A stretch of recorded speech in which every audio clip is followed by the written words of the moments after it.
Trying to figure out how Afro get in front of my motherfucking race. I ain't never been to Africa. I never been to Africa.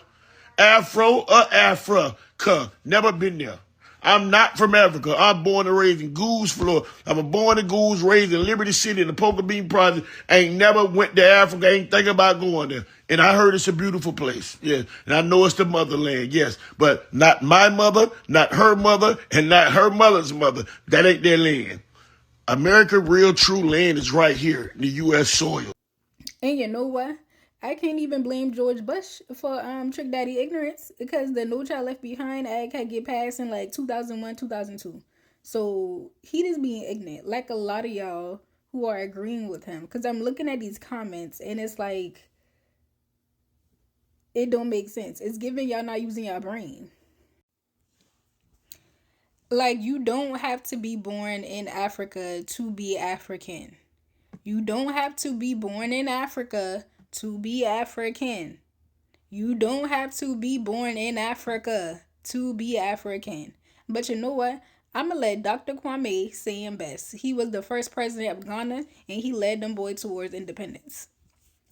I'm not African because I was born in Africa, but because Africa was born in me. Action without thought is empty.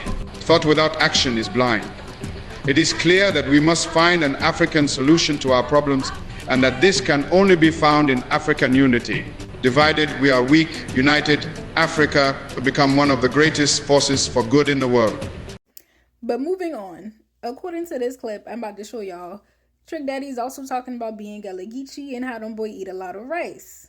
People from South Carolina, they always be like, why dudes from Florida be screaming Geechee? Your mama from South Carolina? My mama is from like the real country parts of South Carolina. Charleston? She born in Charleston? She from the Charleston area, okay. King Street. There you go. Like that she from. Yeah. We eat rice with everything. There rice you go. and what y'all call bread. So I am Gullah Geechee. I was born and raised in North Charleston, South Carolina. And I'm here to tell y'all, boy, Gullah Geechee people are from Africa. We are African. The very essence of our culture is African, from our language, our foodways, spirituality, all of that is African. Now, going to what Trick Daddy mentioned, he mentioned that he's Geechee, right? And how they ate a lot of rice. And y'all gonna find there's a lot of people on the internet who trying to say Gullah Geechee people not from Africa. We the original Native Americans, the old Geechee River, like a whole bunch of hoopla. See, I'm a person that studies and read more than I run my mouth. So I know that rice came from Africa. There's only 2 species of rice that was ever domesticated. You had the Oryza glamourea and the other rice that you now see all over the stores today.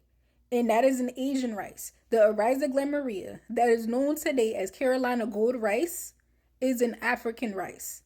So for y'all boys saying Gullah Geechee people are not from Africa, then how did the African rice get to America? Explain that one. Please explain that one to me. I am all ears. Please explain to me, how did this African rice get to America? Because it's a couple of them boys also trying to say that the slave trade never happened. Even though there are ships, there are documents that you can literally go see. Go to your local museum, library, open the book. Like, I'm confused on why y'all are confused about where we came from. But going back on food, because I know it's going to be some of y'all in that comments, oh no, we the Native Americans. Ain't no Native Americans was cultivating okra. And that's another one that is common in Gullah Geechee culture. We love eating that some okra soup. Where okra soup come from? Where okra come from? Where okra come from? Another one. Okra comes from Africa. And let me get back on this rice. So, in my culture, Gullah Geechee, we like to eat something called red rice. It is basically a tomato-based rice dish. And it looks really similar to what? Jollof rice. Because that is where our ancestors got that from. Y'all trying to tell me we got jollof rice from Native Americans? Please tell me what Native American tribe we got red rice from. I am all ears. I am all ears. I am all ears. Please tell me. Like, it is so much misinformation out here on the internet, and the only way to battle against misinformation, y'all, is to actually read. Not just look at YouTube videos. YouTube videos is good because I know a lot of us, we be on a go, but like actually read, because that will tell you the truth. It's a whole book called Black Rice. It talk about how black women braided the rice in their hair and how our ancestors brought that rice here to Charleston, South Carolina, made Charleston wealthy. Charleston still owes reparations, but that's another conversation for another day. We don't be on Trick Daddy right now. But there's so much history out there, y'all. Y'all should not be falling for these traps. Like at all. But I think the real reason that a lot of people, melanated people, are trying to distance themselves, especially from the motherland, as Trick Daddy said, that's the motherland, but that ain't his mother, that ain't his mother's mother. And what's so crazy, when I was looking at the comment of the post I was tagged in, you had people, that's to say, y'all, and I can't blame George Bush, because some of these people been done graduated. Some of these people are saying that they looked in their family tree and they can't find no African. And when people are asking, well, how far did you look? They're saying 1700s, 1800s.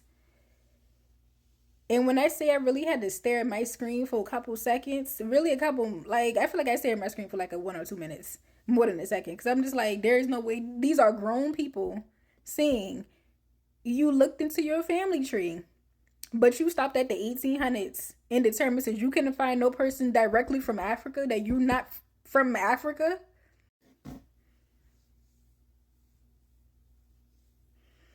Y'all.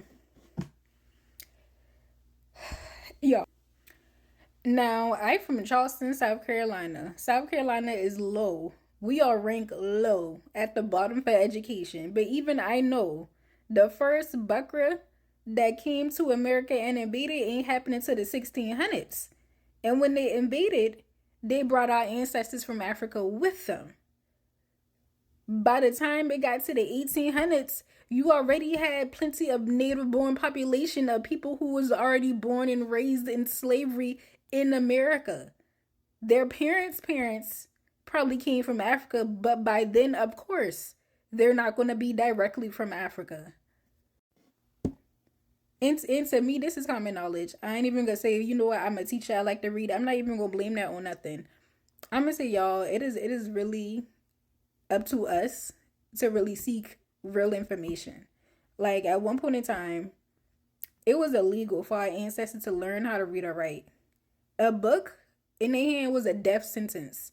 And now y'all got people today who don't even want to look at a book. But anyway, I'm going to leave y'all with that information. Gullah Geechee people, we are African. The very essence of Gullah Geechee is African culture.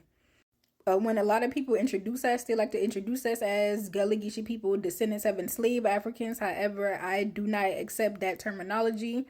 I like to say Gullah Geechee people, we are descendants of scientists, doctors, entrepreneurs, astronomers, mothers, fathers, sons, daughters who were turned into slaves and brought to America. Why? Mainly because they had the knowledge and skill of agriculture, primarily rice cultivation.